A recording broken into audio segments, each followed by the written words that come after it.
네, 앞서 글로벌비트의 두 앵커가 우애 좋은 자매 같다고 하는데요. 네, 간밤에 뉴욕 이슈를 아주 일찍부터 정리하니 많은 응원 부탁드리겠습니다. 월가이드 함께하겠습니다. 최고의 분석 이항영 위원님 만나보겠습니다. 안녕하십니까? 네, 안녕하세요. 예, 오늘은 뭐 기술주 거품론, 네, 미증시 테크주 중심의 하락인데 좀 어떻게 볼 수 있을까요? 네, 맞습니다. 어제 이런 말씀드렸습니다. 나스닥이 3일 연속 상승하지만 음봉이 계속 나오고 있다는 말씀드렸습니다. 음봉이 어저께까지 닷새 연속이 음봉이 나왔고 S&P 500도 마찬가지인데요. 오늘은 제대로 한번 또 좀 떨어지는 그런 모습을 보여줬습니다. 그러면서 오늘 나스닥 2% 넘게 떨어졌는데 어떤 S&P 500도 떨어지고요. 그래서 오늘의 전체적 하락폭은 3주 만에 최대 하락폭이 나왔다라고 보셔야 되겠고요. 나스닥 오늘 그림에 보다시피 계속해서 좀 전체적 힘이 없는 그런 흐름이라고 보셔야 되겠습니다. 아주 상식적으로 제가 말씀드리면 앞으로도 마찬가지입니다. 상승을 계속하더라도 음봉이 계속 나올 때 보면 뭔가 에너지가 좀 소진되는 그런 느낌이라고 보셔야 되겠고요. 반대 경우도 마찬가지입니다. 주가는 떨어지지만 계속 양봉이 연이어서 나오면 어떤 반등에 힘이 좀 모아주고 있다. 이런 쪽으로 해석하시면 되겠는데 딱 그런 정도의 흐름이 나왔다라고 보셔야 되겠습니다. 여하튼 오늘 나스닥 지수가 2% 넘게 떨어지니까 많은 이제 젊은 투자가들이 좀 많이 좀 선호하는 것이 소위 레버리지 아닙니까? 네. 예를 들어서 100% 현금만 갖고 하는 게 아니라 조금 뭐 신용도 뭐 우리나라도 있겠지만 기본적으로 이제 2배, 3배짜리 하는 것이 미국 주시장에 상당히 많이 만연돼 있고 종목별로도 2배, 3배 많이 하고 있고 특히 상대적으로 연세가 있으신 분보다 좀 젊으신 분들이 이런 쪽에 많이 하고 있습니다. 그것은 실제로 어제도 저희가 방송에서 소개해드렸는데 다른 코너에서 미국에서도 많이 이제 이게 사회적 이슈가 되고 있는데요. 레버리지 주식이 오늘 급락했죠. 나스닥 100의 3배짜리요. 네. 3배짜리가 오늘 무려 6.1%가 지금 떨어졌고요. 또 많은 분들이 이제 반도체 주식은 뭐 예전부터 2배, 3배짜리 많이 하고 있는데요. SOXL이라는 게 있습니다. 오늘 무려 11.9%가 떨어졌거든요. 물론 오늘 밤에 또 쑥 반대가면서 이게 못 해결될 수 있겠지만 늘 말씀드리지만 레버리지나 이런 것들은 여러분들이 좀 자제하셔야 되겠다. 이런 건 전체 트레이딩만 하셔야죠. 짧게 하셔야죠. 이걸 뭐 모아간다 이런 분들 제가 주위에서 많이 보거든요. 매일같이 뭐 3배짜리 산다. 이거는 좀 교과서에 안 맞는 얘기다라고 보셔야 되겠습니다. 또 하나 오늘 시장이 이러다 보니까 약간 흔들거리면서 리스크한 것들이라고 분류되는 것도 상당히 좀 재미없었죠. 비트코인도 5개월 만에 좀 10만 달러를 또 장중에 또 하향하기도 했던 것으로 알려지고 있습니다. 시간 내에서 오늘 이제 정규장 시작 전에 우버가 나왔는데 우버는 마이너스 3% 정도 끝났고요. 아마 정규장 끝나고 나서 시청자분 가장 큰 관심이 이제 AMD일 거라고 보고 있는데요. AMD는 오늘 실적이 다 좋게 나왔습니다. 그리고 가이던스는 나쁘지 않았는데 어떤 시장 분위기에 따라서 전체적으로 좀 흘러내리는 분이라고 보셔야 되겠습니다. 딱 이 점만 이해하시면 됐어요. AMD 엄청 좋아질 수 있죠. 엄청나게 꿈과 희망이 넘쳐날 수 있는데 아직은 엔비디아의 저 아래쪽에 있는 회사라고 보셔야 되겠고요. 딱 지금은 시장이 떨어지기 시작하니까 많은 분들이 제가 어저께도 팔란티에 말씀드렸고 잠시 후에도 말씀드렸다시피 주가 올라갈 때는 아무도 안 보지만 떨어지기 시작하면 밸류에이션을 보거든요. AMD는요, 엔비디아가 상식적으로 보면 30배가 안 됩니다, 지금요. 그러니까 11월 예상 실적 기준의 PR이 30배가 안 되고 29배 정도 나오는 거 제가 기억하고 있는데요. 엔비디아가 그 정도 나오는데요. AMD는 39배, 40배 정도 나오거든요. 그러니까 그런 약간의 차이가 있다라고 일단 이해하시면 되겠습니다. 얼추 제가 워낙 3, 4분 전에 실적이 나왔기 때문에 다 보지는 않았지만 AMD는 실적이나 발표, 가이던스는 다 나름 괜찮았다라고 보셔야 되겠습니다. 사실 AMD만큼 아마 시청자분들이 큰 관심 있는 주식, 올해 상반기에 제일 많이 했던 순매수했던 주식이 아마 슈마컴이라는 주식이 있습니다. 네. 준비가 되면 슈마컴 오늘 지금 시간의 상황 한번 잠깐 보여주시면 좋겠는데요. 슈마컴이 오늘 실적 발표를 했는데요. 한마디로 매출, 이익, 그리고 가이던스까지 줄줄이 못 만졌습니다, 지금요. 예. 그러면서 시간에서 지금 제가 잠깐 봤을 때는 마이너스 한 10%까지 갔다가 마이너스 7%까지 갖고 있거든요. 그러니까 지금 시장은 매출과 이익을 많이 맞추더라도 나름 선방할 수, 조금 하락하거나 이런데 지금은 슈마컴 오늘 실적이 상당히 실망스럽다. 요거까지만 일단 말씀드릴 수 있을 것 같네요. 오늘 실적은요. AMD 또 슈마컴 살펴볼 필요 있어 보이고요. 증시가 쉬어가는 건지 아니면 좀 더 긴 하락이 이어질지 이번 주가 중요할 것 같습니다. 자, 인사이트 살펴보겠습니다. 균형감 있는 포트폴리오가 필요한 이유, 앞서서 이 레버리지의 변동성 매우 이제 컸다라는 얘기 들을 수 있었는데, 자, 쉬어간 타이밍에 피로감으로 하락으로 보여줬던 오늘 증시 포트폴리오 좀 어떻게 가져가면 좋을까요? 이 방송을 통해서 제가 제일 자주 말씀드린 키워드가 있다라면 철저한 분산 투자, 그리고 이제 적립식 분산 투자를 말씀드리고 있는데요. 최근 들어서 다시 한번 시장에서 원론적인 교과서적으로 가장 합리적인 투자에 대한 포트폴리오라는 주식 60%, 채권 40%의 투자 포트폴리오가 필요하다. 다시 한번 가능성, 그거에 대한 효과에 대해서 생각해야 된다는 얘기를 하고 있는데요. 이게 사실 이건 100년 동안 나왔던 얘기입니다. 전혀 새로운 얘기는 아닙니다. 그래서 항상 주식, 채권은 좀 안분해서 갖고 가야 된다는 얘기를 하고 있는데요. 이거에 대한 비판 여론이 있었죠. 왜냐하면 2022년 기억하시겠지만 팬데믹 이후에 2021년까지 엄청 주식 잘 나갔다가 2022년에 주가가 폭락했던 시기가 있던 거 아마 기억하실 분은 계실 것 같습니다. 그때는 이제 금리가 제로 금리, 이제는 기억도 안 나시겠지만 팬데믹 때요. 금리가 우리나라 아니었지만 미국이나 대부분 나라가 마이너스 금리가 있었잖아요. 네. 마이너스 금리 같은 거가 바로 2022년 되면서 5%까지 수직 상승한 적이 있습니다. 그러니까 당연히 채권 가격 같은 것도 폭락을 하죠. 그러니까 그 당시에 보면 S&P 500도 주가가 18% 뭐 이렇게 하락했지만 전체적으로 보면 이 60 채권 이 같은 것도 같이 하는 것도 14% 가까이 떨어지면서 야 이게 도대체 무슨 소용이 있느냐, 주식 채권에 같이 하는 것이 무슨 의미가 있느냐라는 그런 비판이 있던 것도 사실인데요. 경험적으로 보면 모닝스타에서 분석한 것다면 극히 예외적이었다는 것이라고 얘기하고 있습니다. 1870년 이래 하면요. 말이 뭐 1870년이죠. 150년 동안의 역사가 되겠는데요.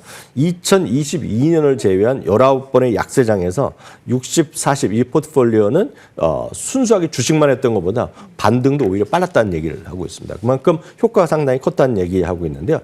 평균 수익률은 분명히 연평균 수익률은 주식만 했던 것이 훨씬 앞서는 게 사실입니다. 그래서 표를 하나 준비해 봤는데요. 평균 연간 수익률은 100년 동안에 보면은요. 60, 40 포트폴리오는 7.7% 정도 나옵니다. 주식만 100% 했으면 제가 상시적으로 10%씩 올라갔기 때문에 평균 수익률을 보면 당연히 주식만 했던 것보다 채권을 같이 하는 게 적습니다. 그렇지만 역사상 최대 손순율은 고점 대비 얼마만큼 떨어졌냐는 얘기인데요. 주식은 43% 이상 떨어진 경우가 있었는데요. 채권, 그러니까 주식을 같이 했던 것은 20%가 안 됐다는 얘기하고 있습니다. 그래서 그만큼 최소한 수익률은 조금 연 2.8%포인트 낮을 수 있지만 최악의 손실은 훨씬 적었다는 측면에서 보면 현실적으로 나는 뭐 리스크 아무 상관없다 하시는 분도 뭐 왕왕 계시죠. 그렇지만 실제로 보면 주식이 떨어지면 견디지 못하는 분이 그렇게 말씀하신 분은 제가 보면 90%거든요. 네. 그렇기 때문에 실제로 이런 안분하는 전략 전술이 좀 여러분들 고민해서 스타디 해보실 필요가 있다라고 보셔야 되겠습니다. 근데 이제 문제는 실제로 60과 40을 어떻게 여러분들 안분해서 갖고 가느냐. 이게 현실적으로 쉽지 않습니다. 왜냐하면 이제 미국에는 소위 뮤추얼 펀드 이런 것들을 봐서 이런 펀드를 제공하는 회사들이 많이 있습니다. 그리고 많은 이제 연기금이나 이런 쪽에서 하고 있는 것도 사실인데요. 우리나라에서는 미국의 뮤추얼 펀드를 직접 구입할 수가 없기 때문에 실제로 우리나라에서 현실적으로 갈 수 있는 방법은 저희도 간혹 소개해드렸다시피 올인원 ETF가 있습니다. 그래서 펀드 오브 펀드인데요. 그래서 제가 자주 소개해드렸던 것은 주식과 채권을 80대 20으로 갖고 가는 거가 AOA라고 있습니다. 그리고 사실 여기에도 미국 S&P 500만 하는 것이 아니라 극히 일부 외국 주식도 들어가는 것이 이제 장점이자 단점이 될 수도 있겠는데요. 정확히 비례로 보면 60대 40, 이 이론에서 얘기하는 걸 보면 물론 미국만이 아니라 다른 나라도 해외 선용도 약간 들어가 있지만 60대 40을 정확하게 추정하는 거가 AOR입니다. 8대 2는 AOA고요. 60대 40은 AOR입니다. 주가는 이제 65달러 정도 수준을 갖고 있는데요. 이 주식 하나만 ETF 사시면 여러분들이 남부럽지 않은 포트폴리오를 갖고 갈 수 있다. 그래서 주식 채권 개별적으로 다 필요 없고 딱 이것만 하나만 하더라도 상당히 안정적인 주식. 물론 주식만 갖고 있을 때보다는 수익이 적지만 상대적으로 하락폭이 적을 수 있다는 건 꼭 염두에 두셔야 되겠고요. 다만 이제 이거는 말씀드렸다시피 딱 60대 40이라고 정해져 있고 기초적으로 여러분 이미 주식을 갖고 계신 분 입장에서 비율을 맞추기가 쉽지 않기 때문에 그래서 현실적으로 하는 것이 많은 분들이 요즘 일상 집안에서도 다이라고 하지 않습니까? Do it yourself 하고 스스로 하는 것들이 있는데요. 네. 그 방법을 하나 알려드리면 주식도 직접 여러분들이 구성하는 방법입니다. 물론 개별 주식도 할 수 있겠지만요. ETF로 하는 것들을 보면 주식을 S&P 500이라든가 미국 전체 주식을 추종하는 ETF를 한 번에 사는 ETF. 대표적인 것이 스파이 같은 것이 되겠죠. 스파이 아니면 VTI, VT, 뭐 T 이런 것도 여러 가지가 있는데요. 스파이를 한 번에 60% 사시고 나머지 채권인데 채권이 이제 여러분은 머리 아프실 텐데 전 세계에서 가장 안정되고 가장 오래되고 가장 큰 ETF는 AGG입니다. 미국의 모든 국채 중심으로 해갖고 안정된 채권 위주로 다 갖고 가는 것이 AGG이기 때문에 가장 쉬우면서도 상대적으로 약간 수수료는 저렴할 수 있고 여러분들이 스스로 비율을 조정할 수 있는 것은 말씀드렸다시피 S&P 500을 한 번에 사고 반대로 채권 ETF를 AGG 같은 걸 또 한 번에 사고 이런 것들 비율을 여러분 직접 구성하시면 여러분들이 누구보다 편하고 누구보다 쉽고 안정된 분산 투자가 직접 가능하다. 누구나 할 수 있다. 여러분도 오늘 밤 당장 할 수 있다는 관점에서 보면 60대 40 포트폴리오 이번 기본 교과서에서는 나온 얘기인데요. 이런 포트폴리오 여러분 좀 관심 갖고 해두시면 그냥 트레이딩과는 많은 사뭇 다른 경험을 하실 수 있을 것 같습니다. 분산 투자 필요성을 많이 느끼시는 분들 전통적인 자산 배분 전략 관련된 ETF도 소개해드리니까 한번 같이 공부해 보시면 좋을 것 같고요. 자, 간밤에 월가에서 쏟아져 나온 뉴스들 헤드라인만 쏙쏙 뽑아보겠습니다. 함께 보시죠. 마켓워치에서 보도했습니다. 어닝 서프라이즈 팔란티어에 무슨 일이 일어난 걸까요? 어제 어닝 서프라이즈로 보여준 팔란티어 하루 만에 공매도 소식이 급락했습니다. 빅숏으로 유명한 헤지펀드 매니저 마이클 버리 소식이 오늘 논란인데요. 네, 한마디로 이제 실적에 관련돼서 다시 한번 정리해드리면 한마디로 팔란티어 실적은 뭐 흠잡을 하나도 없다라고 보셔야 되겠습니다. 미국 정부 계약도 52%나 늘어났고요.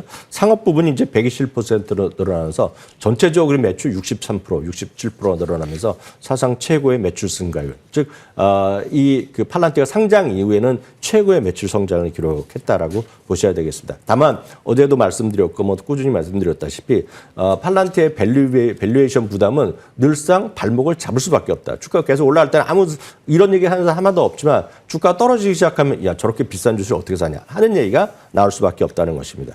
예를 들어서 12개월 주당 순이익 기준을 보면 230배였는데요. 천만 다행스러운 것은 어저께 실적을 좋게 발표하고 전망치가 올라가다 보니까 이게 지금 200배 이하로 좀 내려가기 시작했다는 것도 사뭇 또 긍정적일 수 있다라고 보셔야 되겠습니다.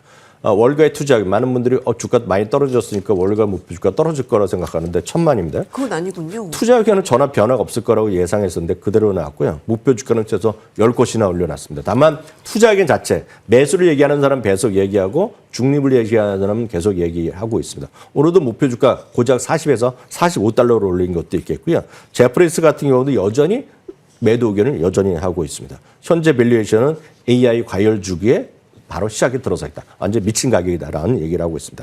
다음은 이제 빅쇼트의 마이크 버리 얘기를 하겠는데요.